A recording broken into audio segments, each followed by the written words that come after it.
El precio de la vivienda en Madrid no deja de subir. ¿Pero por qué? La gran pregunta es si estamos ante una burbuja, una oportunidad única o un riesgo encubierto. Hoy lo analizamos junto a un experto con más de 12 años en el mercado. El español que busca comprar una vivienda para vivir ahora mismo no puede. ¿Estamos ya en una burbuja inmobiliaria o esta burbuja está por llegar? Y disminuir el tiempo que se tarda en desarrollar, pues desde que se proyecta un plan general de ordenación urbana hasta que se lleva a cabo la primera edificación. No es normal que se estén desarrollando en 10-14 años. Es decir, que si quieres vender tu piso para obtener la mayor rentabilidad posible, ese es el momento. ¿Qué está pasando en el mercado inmobiliario en Madrid?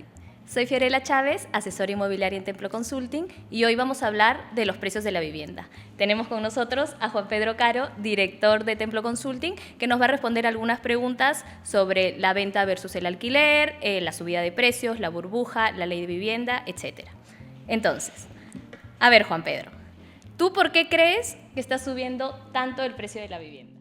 Bueno, no se debe únicamente a un único factor, sino aquí intervienen varios factores que lo que están haciendo es incrementar el precio de esta vivienda.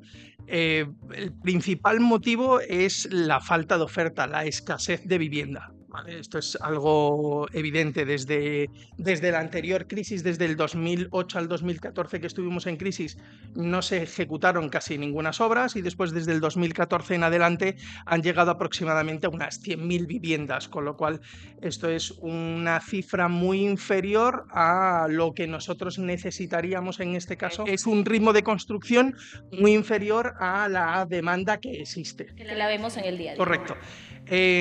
Otra de las cuestiones fundamentales es el incremento de la población que se concentra en las grandes ciudades. En el último informe, en este caso de Banco de España, pues indica que desde el 2016 hasta la actualidad hemos tenido un incremento de 2,6 millones de habitantes en España, con lo cual si hacemos las cuentas al revés, como lo hemos hablado antes, si hemos ido a un ritmo de 100.000 viviendas desde el 2014 hasta el 2025, pues nos faltarían aproximadamente como 1,5 millones de viviendas, y esta escasez y este aumento son como los principales motivos. Aparte, pues también tenemos pues la subida que ha habido en rentabilidad, que ahora mismo los propietarios, pues los que son rentistas, pues siguen dedicándose, pero hay muchos españoles y muchos inversionistas que lo que han visto es la posibilidad de invertir en vivienda y sacar una rentabilidad pues superior a la que se puede producir invirtiendo en depósitos a plazo fijo, en letras del tesoro, ¿vale? Más parámetros que existen ahora mismo, pues que Madrid se ha convertido en una atracción a nivel de inversionistas extranjeros. En este caso han venido muchísimos de Venezuela, México, hay de Argentina, y últimamente también están llegando muchísimos inversionistas estadounidenses. Claro, entonces lo que estás diciendo es que aparte de los inversores españoles mismos que les conviene, porque obtienen mayor rentabilidad, comprar para luego alquilar, también tenemos a los extranjeros y por lo tanto el español que busca comprar una vivienda para vivir ahora mismo no puede. Directamente o tiene que alquilar o los precios están caros. Porque estamos compitiendo con inversionistas que tienen unas cantidades económicas muy superiores a lo que tienen ahora mismo los españoles respecto a los salarios, porque la subida de los salarios no se ha producido de manera tan intensa como la subida de precios, y ese es el problema que estamos viendo. Pues a subir los salarios. Más de las más cuestiones que tenemos, la subida que ha habido de los costes de construcción, que desde el 2016 aproximadamente ha podido subir tanto los materiales como la mano de obra en torno al 35%, y esto por supuesto que los promotores lo están repercutiendo en obra nueva. Claro. Ok.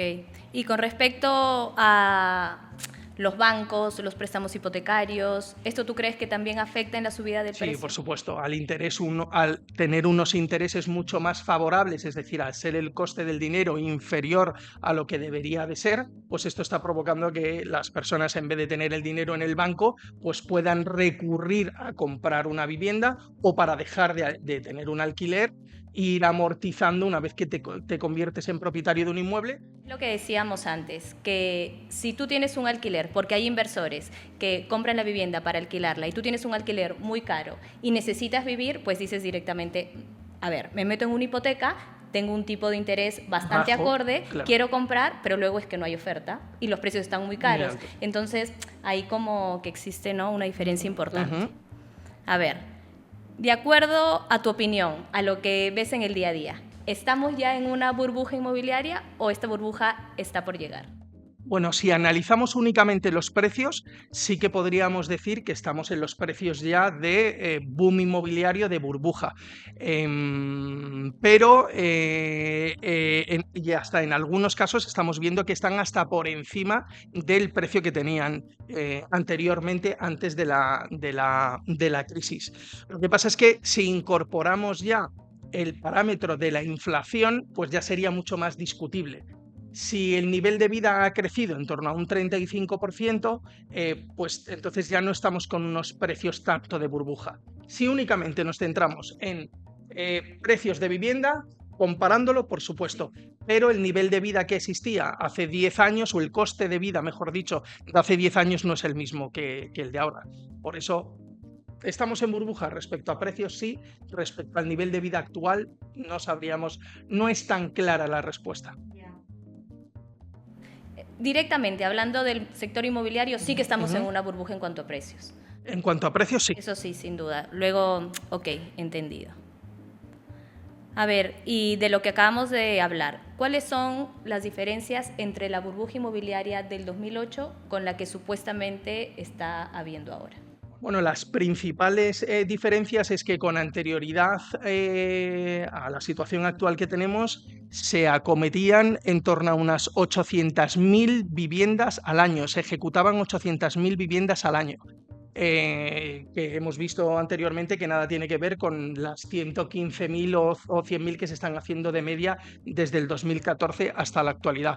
Este es el principal cambio que hay respecto a la situación anterior. En el 2024, como dato que tengo apuntado, se visaron 127.500 viviendas, que fíjate lo lejos que estamos de esas 800.000. ¿Y por qué la diferencia tan grande? Construcción, o sea, al final no hay tanto promotor desde la crisis anterior hasta ahora. Pues ya no hay tantos promotores como ¿Y existían van surgiendo antes. cada vez más o deberían en todo caso? Claro, deberían de cada vez iniciarse más obra nueva. Pues esperemos que hayan cada vez más. Y segundo, también parámetro que es muy distinto. Antes se daba financiación, en este caso, a los clientes, y en algunos casos podían superar hasta el 100% del nivel, del precio de la vivienda. Ahora es muy raro que alguna entidad bancaria pueda financiar por encima del 90%. Y además, en la anterior crisis, el nivel de endeudamiento, en este caso del comprador, superaba el 40%. Ahora es muy difícil que cualquier entidad bancaria te permita o te conceda una hipoteca si el préstamo mensual que tú vas a tener que pagar supera el 40% de lo que tú ganes neto. Entonces ha habido una corrección, en este caso por las entidades bancarias, para que no se pueda nuevamente caer en los mismos errores en los que caímos con anterioridad. A ver, lo cual está perfecto siempre y cuando se mantuvieran los precios de la vivienda, porque me parece bien que el banco sea un poquito más riguroso a lo que pasó en el boom inmobiliario anterior, y que luego cuando todo estaba retomando, pues había gente que directamente no podía pagar. Exacto. Entonces, está bien, lo que pasa es que los precios ahora pues están un poquito de locura. Ok, a ver, ¿qué papel crees que está jugando el alquiler turístico, el Airbnb, con respecto a la venta? ¿Cómo se ve afectada la venta con esto? Bueno, está claro que al final es un determinado número de viviendas que antes iban a parar a un mercado residencial para un alquiler normal, y los propietarios lo que han hecho es, al existir una rentabilidad mayor para utilizarlo a nivel turístico, pues lo que han hecho es sacarlo del mercado, con lo cual hay una disminución de esta oferta. Por supuesto, que las grandes ciudades en las que existe más turismo o en las zonas de costa, en este caso nosotros para Madrid Centro, hay muy poca vivienda residencial que se puede utilizar pues, con contratos de arrendamiento de 5 años porque se están destinando a este alquiler turístico. Eso sin entrar en el perjuicio que puede ocasionar pues que tú tengas un vecino que en vez de que sea un vecino residencial vaya cambiando cada 3 o 4 días con llegadas nocturnas, uso no tan correcto en este caso de las zonas comunes, seguridad del edificio, pero sí, por supuesto que está afectando. Lo que no sabemos es en qué grado o qué tanto por ciento, pero seguro que va a proporcionar una mejora porque va a significar que los actuales propietarios tendrán que destinar a un alquiler residencial y tradicional esta tipología de inmuebles, y ayudará a que haya más stock de vivienda y aumentar en este caso la oferta. O tal vez el que tenía esta rentabilidad con la normativa ahora que se están poniendo bastante más estrictos, directamente dice, pues mira, no me compensa alquilarlo de forma habitual y lo vendo.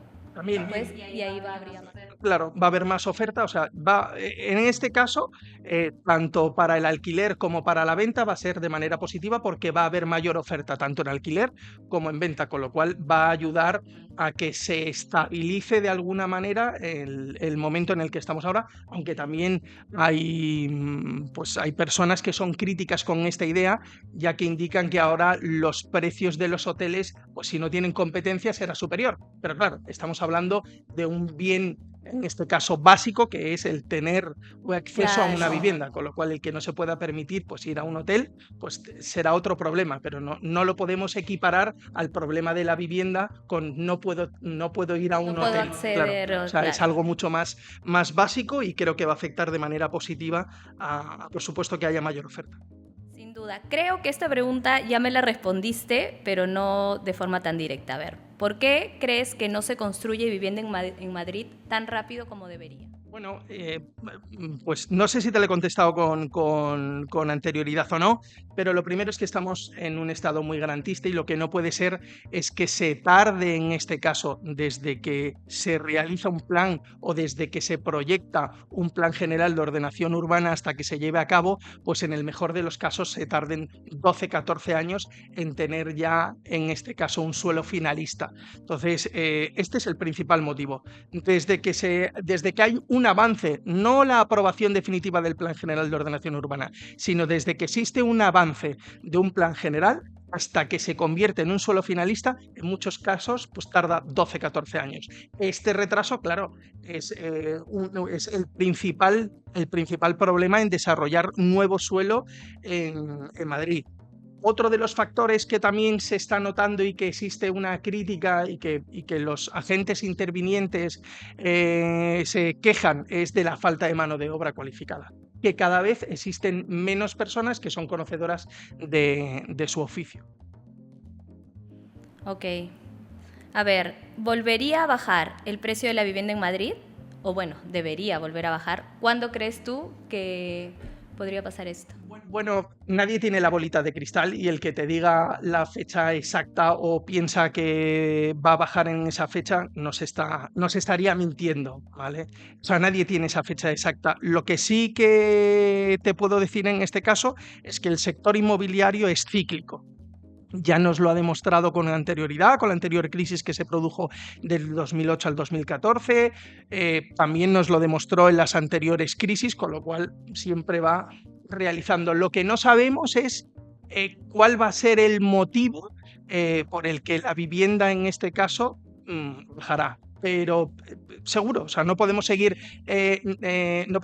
con un ciclo alcista de manera eterna, sino llegará un momento que algo propiciará, en este caso, pues que el sector inmobiliario baje los precios y se adecúen se ajuste a la realidad de los españoles, de la claro. gente que vive acá, de las hipotecas que se pueden pagar. Correcto. Que correcto. tiene que suceder en algún momento que no sabemos No cuándo. sabemos. Creíamos en este caso que iba a ocasionarse con el coronavirus, pues que el mercado, y al revés, lo que ha habido es, desde el coronavirus hasta la fecha, un ritmo alcista, pues como el que estamos viendo.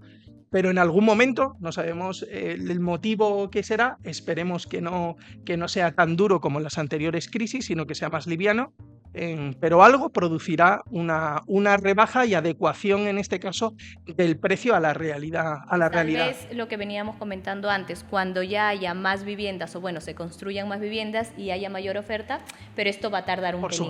Por supuesto que va a tardar. No es tan rápido, al final, desarrollar suelo no es tan rápido en España como debería de serlo en una situación en la que no es nueva para nosotros. Es decir, esto ya lo estamos viendo desde hace más de 5 años, que es un problema y que la sociedad española lo está reivindicando como un problema de manera constante, y es algo evidente en los medios de comunicación, que salen constantemente la subida de precio, la dificultad que existe ahora mismo. Igual yo creo que no se habla tanto como realmente lo vemos nosotros en el día a día. Que estando en el sector es que es una locura. Es una locura, claro. Es una locura. Entonces, con esta pregunta, ¿tú crees que es un buen momento ahora para vender un piso? Sin duda. Para mí es el mejor momento a nivel histórico para poder vender un piso. Estamos en unos precios altísimos, parece que la legislación va a ir cambiando más a favor de los inquilinos que de los propietarios, entonces es un momento perfecto para poder vender el inmueble. Habrá que ver también a nivel fiscal cómo te va a afectar, si eres mayor de 65 años, si no, si vas a reinvertir, si vas a vender tu inmueble y vas a comprar otro y vas a realizar una reinversión en una adquisición de tu nueva vivienda habitual. Habrá que verlo de manera pormenorizada en cada uno de los casos, pero sin duda estamos en el mejor momento histórico a nivel de precios para vender un inmueble. Es decir, que si quieres vender tu piso para obtener la mayor rentabilidad posible, ese es el momento. Ahora es el momento, sin duda, sin duda. Opino lo mismo. ¿Qué debería saber alguien que quiere vender su piso? Al menos aquí en Madrid. Bueno, podemos dividir esta pregunta como en dos partes. La primera es cuál sería la recomendación para vender el piso y cuál es la documentación o qué es lo que necesitaría saber. Para mí lo primero es, estamos en el mejor momento histórico, como hemos hablado con anterioridad. Hay que aprovechar este momento, con lo cual la primera recomendación es no salir en un precio muy superior al valor real de mercado. Porque si vas a publicar un inmueble o vas a comercializar un inmueble con un 10% por encima, lo que vas a conseguir es que el cliente real, que conoce perfectamente el sector inmobiliario, que conoce cuál es la repercusión por metro cuadrado en la zona, que está buscando un inmueble de similares características, pues al final que no venga ni a verlo. En cambio, si lo ponemos en una cantidad económica parecida o un 5% superior al valor real de mercado, lo que vamos a conseguir es que, por supuesto, que estos compradores saben perfectamente que está en una cantidad próxima a su valor de venta, porque así lo han visto en otros inmuebles que han ido a visitarlos y que estaban muy cercanos a esa cantidad económica y que se han vendido y que ya han perdido esa oportunidad, y lo que van a querer es no perder esa oportunidad. Entonces, recomendación, ponerlo en una cantidad económica que sea un poquito por encima del valor real de mercado para que el comprador se ponga nervioso y no quiera perder esa oportunidad, y de este modo pueda sacar o pueda obtener el mayor beneficio a la hora de vender su vivienda. Y esto lo vemos nosotros en la realidad, porque cuando tenemos un inmueble publicado en cierta cantidad económica que va por encima del valor de mercado, los propietarios piensan que van a obtener mayor rentabilidad, pero lo que pasa es que queda ahí muchísimo tiempo, porque el cliente comprador lo sabe, y sin embargo ponemos otros a un precio acorde, no a un precio bajo, sino acorde al mercado, que también son precios altos.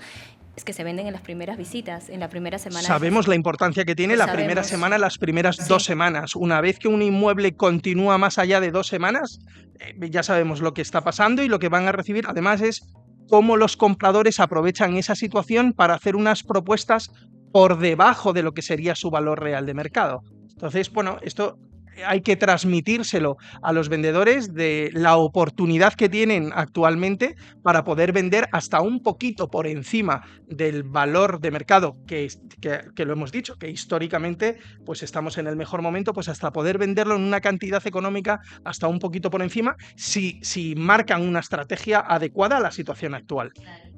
Entonces, dicho esto, es el mejor momento para vender, pero a un precio acorde, por favor. Y luego estabas Claro, hablando de más la la documentación, documentación. o sea, pues ya sabemos que vamos a necesitar. ¿Cuál es qué es lo que tendría que saber alguien que quiere vender su vivienda? Pues está claro que vamos a necesitar la documentación. Documentación básica, las escrituras, ya sean de adquisición, ya sean una escritura de aceptación, adjudicación de herencia, que esté inscrito en el registro de la propiedad, tener una nota simple actualizada. Respecto a documentación, la exigencia de tener el certificado de eficiencia energética, Que es obligatorio, que nos lo van a pedir además el día de la escritura pública como obligatorio. Tener preparadas las últimas actas de comunidad por si nos la van a pedir en este caso los compradores, que muchos de los compradores nos lo van a pedir pues para saber si se haya aprobado alguna derrama, si hay ocupación o no hay ocupación, si en este caso hay vecinos que adeudan cantidades económicas. Último recibo del IBI para saber cuánto se está pagando de IBI. No sé si se me olvida alguna respecto a documentación. Plano. Claro, hay algún detalle más, pero esos son casos puntuales que ya los vemos seguro más adelante en otra conversación, el tema del precario, mobiliarios, que eso, bueno, pero en Tener general... despejada la vivienda para poder hacer fotografías, realizar buenas fotografías, si se hacen idealistas, hacerlo de manera horizontal, no vertical. Bueno, pequeños trucos en este caso para que sea lo más atractivo realizar un vídeo, para que puedan entender cuál es la distribución en este caso de la vivienda, realizar una descripción lo más detallada posible para que el cliente comprador en los portales inmobiliarios pues pueda verlo. No sé si se te ocurre a ti alguno más, porque estás más en No, el me día, parece... pero en líneas generales creo que se Me parece que has podría, dicho, sí, se podría absolutamente resumir todo. en esas. Si dependiera de ti cambiar la situación de la vivienda, ¿qué decisiones tomarías? Bueno, sin entrar en temas políticos, porque no vamos a entrar en temas políticos, pero lo primero que haría sería pues reunir en este caso a todos los agentes intervinientes que se dedican al desarrollo de nuevos suelos, desde los técnicos, que son los que redactan los proyectos generales de ordenación urbana, ayuntamiento, comunidades autónomas, constructoras, técnicos, registradores de la propiedad, notarios, es decir, los que están día a día para desarrollar y que en cada fase de este desarrollo van a intervenir, reunirlos para ver de qué manera se pueda agilizar y disminuir el tiempo que se tarda en desarrollar, pues desde que se proyecta un plan general de ordenación urbana hasta que se lleva a cabo la primera edificación, ver de qué manera se puede agilizar todo el proceso. No es normal que se estén desarrollando en 10-14 años y es una de las cuestiones que se tendría que plantear a nivel político.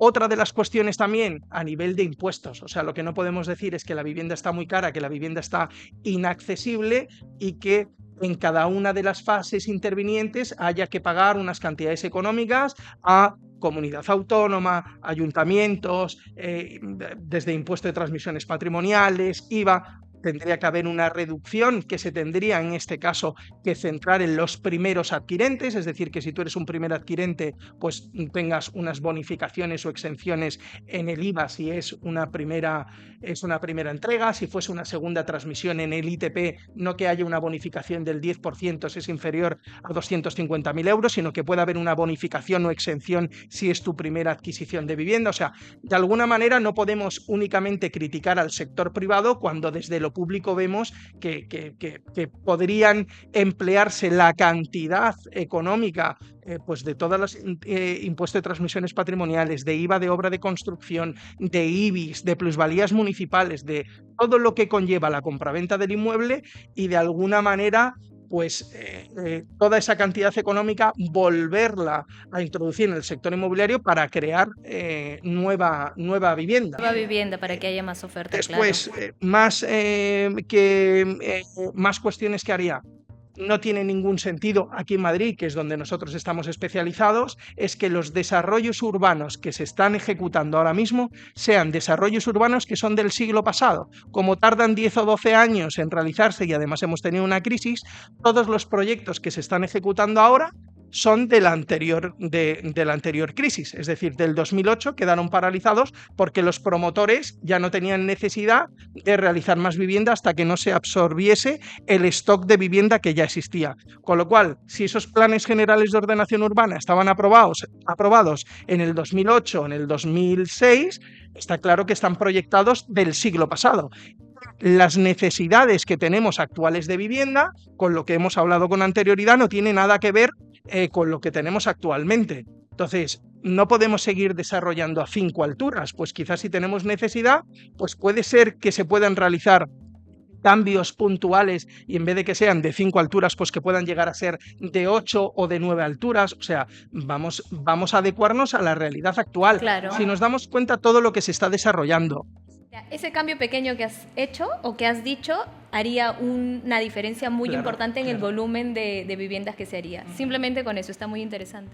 Por ejemplo, desarrollos que se están llevando a cabo, la operación campamento, pues exactamente igual, o sea, estamos viendo que las alturas, en desarrollo que hay en Brunete, que se aprobó por silencio administrativo, creo que fue en el 2013, todos estos desarrollos se podrían hacer cambios puntuales y desarrollar nuevos planes generales de ordenación urbana teniendo en cuenta las necesidades actuales que tenemos de vivienda. Por supuesto que otro campo que tendríamos que tocar sería el tema de la vivienda protegida. No puede ser en este caso que el plazo de protección de estos inmuebles únicamente sean de 15 años, sino tendríamos que hacerlo con una duración mayor para que no se pueda llevar a cabo una especulación de esta vivienda, o quizás nos tendríamos que plantear la posibilidad de que no se tenga por qué ser propietario del inmueble, sino que únicamente sean viviendas que estén de alquiler y cuando cumplan la función para la que fueron creadas, pues viviendas más pequeñas de 1 o 2 dormitorios, cuando alguien pues ya tiene un proyecto de familia, tiene hijos, entrega ese inmueble en perfectas condiciones, en las mismas, para que otra persona pueda tener la misma ayuda al inicio, en este caso, de su etapa a la hora de independizarse. Pero sí, habría bastante mejora. Otra de las cositas mejoras, por hacer. Sí, claro. Por ejemplo, construcción industrializada. Si tenemos una dificultad con mano de obra, porque no tenemos mano de obra cualificada, porque hay poca, pues quizás haya que ir cambiando la mentalidad que tenemos y no construir como el siglo pasado con una construcción tradicional, sino tendremos que apostar más por una construcción industrializada que pueda, en este caso, disminuir los plazos de entrega de vivienda. Entonces, sí, se pueden ir acometiendo distintas mejoras en los que los agentes intervinientes, es decir, los que están todo el día ejecutando esta tipología de obra, pues se tenga en cuenta su sabiduría, su conocimiento y que se pueda plasmar y que pueda ayudar a solventar la delicada situación inmobiliaria que tenemos ahora mismo y sobre todo en las grandes capitales. Pues entonces nos quedamos con agilizar los plazos para que se construyan viviendas nuevas más pronto. Y lo del impuesto, por ejemplo, me parece algo muy interesante que se podría ver. A ver, no es que no van a haber impuestos al momento de adquirir una propiedad, sin duda que los van a haber, pero tal vez que hayan ciertas bonificaciones o ajustarlos a la baja para que sea más... A ver, si estamos en el momento histórico, en el mejor momento histórico para vender, los precios están. Lo que no tiene ningún sentido es que se recaude tantísimo dinero de la vivienda, ya sea de las transmisiones en primera, en segunda, en el IBI anual que se paga, y que de alguna manera no vuelva a revertir esas cantidades económicas en la construcción de nueva vivienda, dada la situación actual de precariedad que existe para poder acceder a una vivienda. No tiene ningún sentido. No puede haber una crítica política sin que ellos de alguna manera pues puedan acometer algo que sí que está en sus manos, porque pueden perfectamente reducir, bonificar o aprobar alguna exención en determinados casos. No es lo mismo ofrecerle esto a un gran tenedor que a alguien que está comenzando un proyecto de vida en el que se quiere emancipar de casa de sus padres y va a ser la primera vivienda. Creo que ahí es cuando debería, en este caso a nivel político, echarle una mano con esa reducción que hemos estado hablando y sobre todo promoviendo obra nueva, que sabemos que tenemos ese déficit que tenemos en España. Esa es la clave. Ahora mismo esa es la clave. Pues... Bueno, Juanpe, muchas gracias por tu tiempo y por la información. Creo que a muchos nos va a servir, yo incluida.